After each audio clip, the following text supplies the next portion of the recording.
Hey everybody, welcome back to an all new episode of The Afterlife File with me, Randy. If you've never been here before, it's nice to finally meet you. I trust everyone is doing well. Here, we discuss everything that can possibly keep you up at night. The paranormal, the supernatural, the extraterrestrial, the spiritual. We'll also discuss true crime, serial killers, and cryptids. And at the end of the day, we'll just talk about how our lives are doing. Everything is up for discussion. It's been a long time coming, but we're finally here. I'll be having on guests from all walks of life, from exorcists to witches, to astrophysicists and scientists. We have a lot to discuss, so I won't even hold you. I'm excited to get into today's topics, so here's what time it is. Grab your snacks, get your poison of choice, get comfortable, because we're going to jump right in. On this podcast, I'd like to talk about the world's most haunted locations and everything that has to do with them. So, their lore, the people that died in those homes or those asylums or sanitariums, everything. And I figured eventually we'll just hit all those locations. We'll have them all in the books, talk about them all, do deep dives on all these locations and all the good stuff and all the bad that happened there, and really get to know these locations. So, on episode 1, we're going to be talking about none other than the Sallie house. The Sallie house is a haunted house and tourist attraction located in Atchison, Kansas. This house dates back to the mid-18th century and is said to be haunted by the ghost of a little girl named Sallie. But I don't think so, but we'll get into that later. Though Sallie is also thought to be a facade for something more demonic. That's exactly what I think, actually. The house has been vacant since the 1900s, but people go there and rent it out and do investigations all the time, actually. It's one of the most haunted places in America. The Sallie house was built in the mid-1800s, commissioned by the Finney family, and home to Dr. Charles Finney. And by the way, this is just some backstory on the Sallie house before we really get into the meat and potatoes, okay? Using the bottom floor for surgery and examination, Dr. Finney practiced medicine from this house, and a bedroom as an office. The Finney family lived upstairs until moving out due to a lack of space. However, the layout and floor plan of the house does not suggest that this theory. Dr. Finney operated a medical office down from the road at the time he lived in the home. The Sallie house is reported to be haunted by the ghost of a young girl who died there. According to legend, a child named Sallie was brought to Dr. Finney's house by her mother for severe abdominal pain. He gave her anesthesia and began emergency surgery as he believed that Sallie's appendix was about to rupture. However, he made the first incision before the anesthesia kicked in. As he continued surgery, Sallie was screaming from pain and bled out, unfortunately, which ended up killing her. However, there is no physical evidence of a Sallie living or dying on the property, and it has also been said that the mayor made up the story as a publicity stunt to attract more visitors to the city of Kansas. Multiple tenants have alleged paranormal activity there. It has been especially reported by male residents and visitors, some of whom have claimed to have been scratched until they bled, which has led to the Sallie being dubbed the man-hating ghost. Of course, she doesn't like any men that go there. But again, I don't even think that Sallie is the ghost or a spirit of a little girl, honestly. I think it's a demon. This could be because the last thing Sallie saw before death was a male doctor. That's why people believe that. Whom she believed was torturing her. The Sallie house has not just been called the most haunted house in Kansas, but the most haunted house in the entire nation. And it has something to do with that little girl, Sallie, who met her tragic demise at the hands of a surgeon right inside of the home.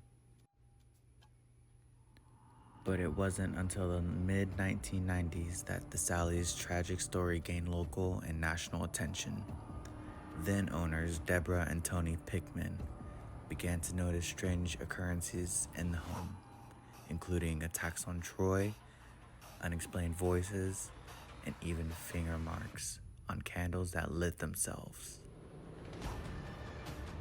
So who is haunting the Sallie house? Could it be just the spirit of Sallie herself? Some believe that there is more to the story, honestly, including reports of a middle-aged woman who is said to be behind the frightening attacks. Yeah, my bad. This whole podcast was supposed to be video podcast, but here in the next couple ones, got you. Every episode after this one is going to be video, so I just didn't end up getting the equipment until I recorded like the whole first half of the first episode, so I was like, fuck it, we'll keep it in there, but these next couple episodes,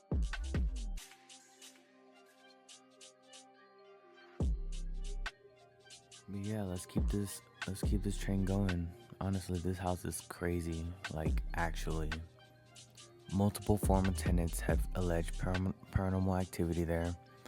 It has been especially reported by male residents and visitors. Like I said earlier, it's whatever is there just likes to go after men, and you see it every time people go to investigate there. It's men getting scratched, men getting shit thrown at them. It's crazy, honestly. And also some of whom claim to have been scratched until they bled, like I said, which has led to the Sallie house being dubbed the man of the hating ghost. This could be because the last thing Sallie saw, of course, was the male doctor. In the 1990s, the house was featured on the Paranormal Investigations television show Sightings. And like pretty much the last 20 years, it's been on a bunch of different TV shows, YouTube channels, everything. The paranormal activity that made the Sallie house famous started all in 1993, when Tony Pickman and his wife Deborah rented the house and moved in. The young couple was expecting their first child, and it wasn't long before they noticed strange and sometimes ominous and just weird shit that was happening in the house. The spirits that haunted the house are believed to be more resident ghosts than just the little Sallie. Like, there's multiple entities in there. There's multiple spirits. It's just a melting pot for spirits in general. Other paranormal events and strange phenomena witnessed by the Pickmans and visitors include, but aren't only video and investigative equipment that have just stopped working, batteries that are full and all of a sudden are immediately just drained, like just not working, moving objects, unexplained scratches or bruises on their bodies during and after the visits, physical touches, pushes, like shoulder checks. Like, the ghosts in there are crazy. Also, like the mysterious like cold spots in the house. That's also pretty common. And it's been reported a bunch of times that like even trained like guide dogs refuse to even enter the house. They don't even want to go through the door. How could you blame them?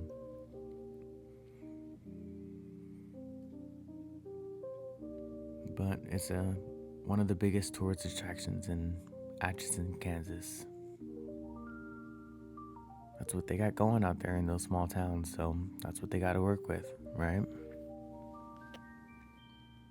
Here's testimony from Joe Robbins from when she went to go visit the Sallie house, and this is her experience. I've never been super into ghost stories. My friend and I decided to stop and explore Atchison as part of a Kansas road trip. And since this small town is on the map for all the haunted, spooky things, we decided to go all in and make haunted Atchison the focus of our visit. Aside from ghost stories, the small rural town is quaint and picturesque, with stunning Victorian and Gothic homes lining the quiet streets. 508 North 2nd Street, Atchison, Kansas. The Sallie house. My friend and I decided to do a self-guided tour in August of 2023. I'd read a little bit of the house's history before going, and I was a little underwhelmed by the house's modest appearance. It's quite unassuming. That's what many people keep saying about this house. The Sallie house is located in a neighborhood of impressive Gothic homes, and I expected the most haunted house in the United States to have creepier curb appeal. Very unassuming. On our drive through Atchison, we observed stately Victorian mansions with towers and Juliet balconies that fit my idea of a haunted house. The Sallie house was ordinary in comparison. Again, very underwhelming. I punched in the code I'd received via email when I made my tour reservation, and I opened the door. There was an old school style pram with a creepy baby doll sitting in the front hallway. That made me jump immediately. There was another couple already on the tour, and we had all laughed at my skittishness. The house was sparsely decorated in the style of the late 1980s and smelled moldy.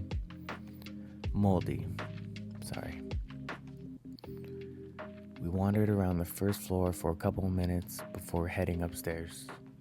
We briefly looked at all the bedrooms upstairs, and didn't touch anything. There are lots of children's toys in the bedroom that used to be a nursery, also rumored to be one of Sallie's favorite hangout spots. And there are reports of toys moving around on their own, or battery operated, or mechanical toys activating by themselves. My friend said she had a funny feeling in her stomach and she was ready to leave. I quickly agreed. The house had an unsettling energy. That's the best way I can describe it.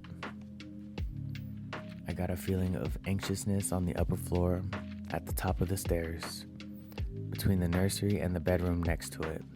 I dismissed it, but I was more than willing to leave the house at my friend's suggestion. Another house that I wanted to talk about is actually not too far from the famous Sallie house at 1301 Kansas Avenue, Atchison, Kansas.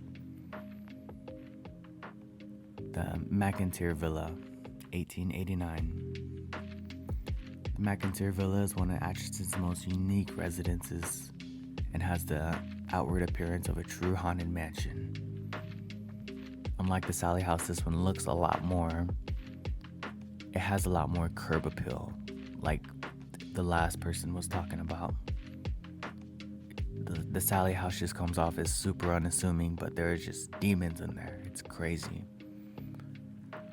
The McIntyre Villa is no different. It just has the look of one of those old school kind of crazy looking mansions. Built in 1889 through 1890 by John McIntyre, an Irish immigrant and pioneer businessman of Atchison. This large, impressive brick residence was constructed at an estimated cost of $14,000. Imagine buying a house for $14,000, a mansion for $14,000. Crazy. It's a gorgeous house and can be appreciated solely for its curb appeal, even if you have no interest in going inside. It's just a nice looking, huge brick mansion. John McIntyre's first wife, Alice, died in the house in 1892, so about 3 years after construction. He married his second wife, Anna Conlon, a widow with 3 sons, in 1895. After McIntyre died in 1902, Anna continued living in the home until she died in 1916. Anna continued living in the home until 1916. During her ownership, the house was home to large numbers of her Conlon relatives. It's a mansion, of course she's going to have a bunch of her family living there, including many children. From 1916 until about 1925, her brother Judge Charles L. J. Conlon, a prominent lawyer, and his family made it their home. The McIntyre Villa was also a rooming house for 25 years. There have been 9 documented deaths inside the McIntyre Villa, including 1 suicide. Reported paranormal activity includes lights flickering, figures can be seen in the windows of the mansion on the top floor when no one is inside the house, disembodied footsteps, doors opening on their own, the scent of a woman's powdery perfume and cigarettes, and also a feeling of unease on the second floor, as if they're being watched. One of the creepiest reported phenomena is the rocking chair, that one of the residents died in rocking by itself. I have been in the house and saw the rocking chair, but it remained still. Overall, I didn't find the McIntyre Villa to be that scary. However, it is styled to appear as haunted as possible. There are skeletons outside. It was summer when I visited a pair of the skeletons wearing kids' pool floaties lounging on the back patio. There's also an impressive array of wall art, menacing baby dolls, and framed obituaries of people who died in the house. If the house hadn't been styled so intentionally, I'm sure it would have all the same dramatic effect. Daytime self-guided tours can be set up via this website. I couldn't get the online booking to work when I tried to book my tour, but the owner, Stephanie Neal, responded promptly to the message and I sent via message. Day visitors have full access to the house for an hour for $15 per person, but may not go into the basement and take part in any serious ghost hunting. That's for the overnight guests. Overnight stays in the McIntyre Villa. As with the Sallie house, the truly fearless can spend the night in one of the most haunted houses in Kansas. The price is $300 per weeknight for up to 10 people and $400 on weekends. There's an extra $25 charge per person for extra guests, with the maximum being 15 guests per stay. Guests can sleep on the beds, but not in the beds, but bring their own bedding and sleeping bag. Serious paranormal investigators may bring their own video cameras and other recording ghost hunting equipment to see what they can discover. Ordinary folk who just like a little bit of a scare are welcome to.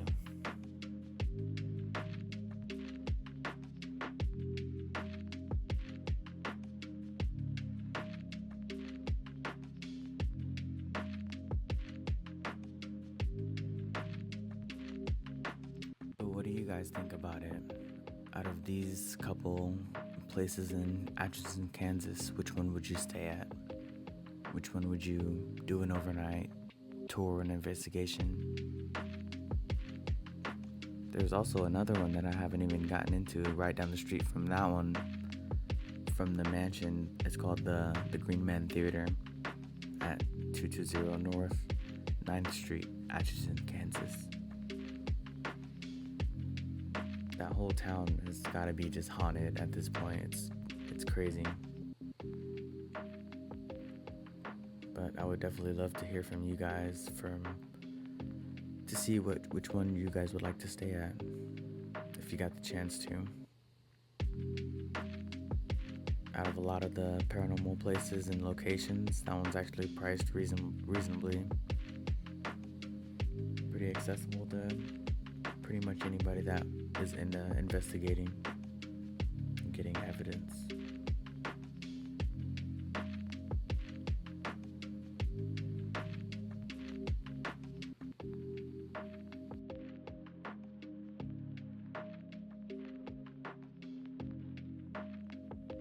sure to put in the comment section what you guys want to talk about next.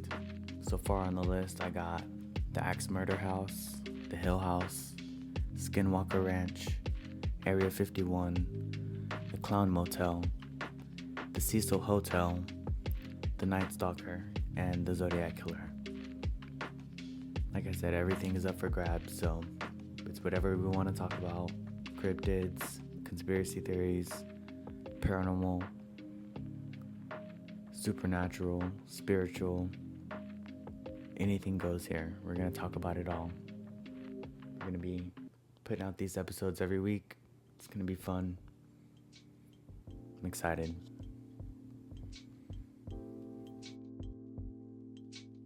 Just bear with me because this is legitimately the first video I've ever produced and edited and put up myself. So I'm excited. I've always wanted to start a podcast.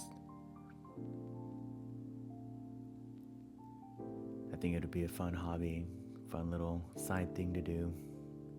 Make videos and put them out for the world to see and judge me for. It's gonna be fun though, but like I said, just bear with me. I'm still learning as I'm going. But during this first episode, I did learn quite a bit, so I'd say by like episode 4 or 5, should be having the hang of it at that point. I would hope so, at least. But we're doing this thing full steam ahead. The Afterlife File podcast. Let's fucking go. I think this podcast is going to be interesting because I'm weird as fuck. And eventually you guys will see that. So I plan on doing this thing completely different than most people would. I feel like a rapper. Because when I get in the studio, I'm smoking, I'm listening to music, I'm vibing out. It's a good time. But I think this thing is going to be pretty fun. I'm doing this from the ground up. Brand new channel. Just going to see where it goes. This is the Afterlife File. I appreciate everybody for hanging out with me. And here in another week or so, I'll have episode 2 up. Episode 2 and beyond should be full video podcasts. I can't wait. It's going to be fun. I appreciate everybody. Thank you for hanging out.